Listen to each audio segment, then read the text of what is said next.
Akala ng maraming tao na kapag sila ay namatay, tapos na ang lahat.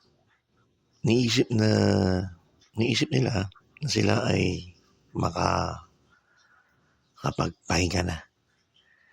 Kaya ang maraming daigdigan ay may nakasulat na RIP o Rest in Peace. Ngunit ang katotohanan, hindi lahat ay makakapagpahinga. Hindi ka tunay na makaka-rest in peace kung ang katawan mo nga ay nasa libingan, ngunit ang kaluluwa mo naman ay mapupunta sa impyerno. Sapagkat ang katawan lamang ang namamatay, ngunit ang kaluluwa ay haharap sa Diyos upang hatulan. Ito ay ayon sa Hebreo 9, versikulo 27. Dinakda sa mga tao na sila'y minsang mamamatay at pagkatapos ay ang paghuhukom. Alam niyo may may buhay pagtapos ng kamatayan.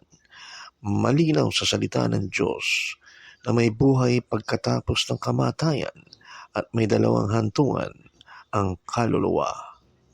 Ito ay langit o impyerno. Ayon sa ikalawang Korinto, dito sa ikalawang Korinto, kapitulo 5, versikulo 10, sapagkat tayo'y lahat ay haharap sa hukuman ni Kristo upang tumanggap ng ayon sa ating ginawa habang tayo'y nabubuhay pa.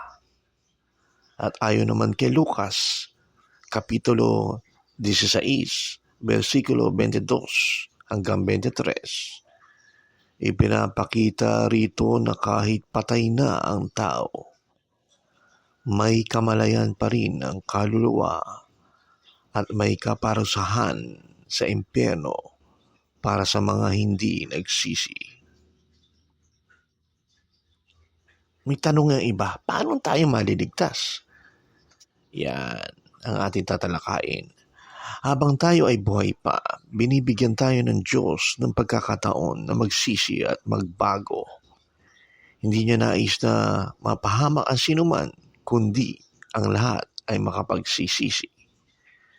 Pagsisihan ang mga kasalanan. Ayon sa unang Juan, kapitulo 1, versikulo 9. Kung ipinahayag o pinapahayag natin ang ating mga kasalanan, siya ay tapat at banal na magpapatawad at maglilinis sa atin sa lahat ng kalikuan.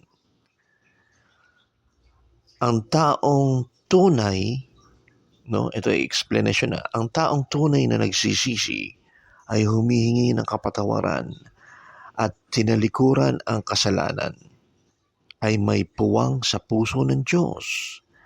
Ang pagsisisi ay hindi lamang salita, kundi pagbabago ng pamumuhay.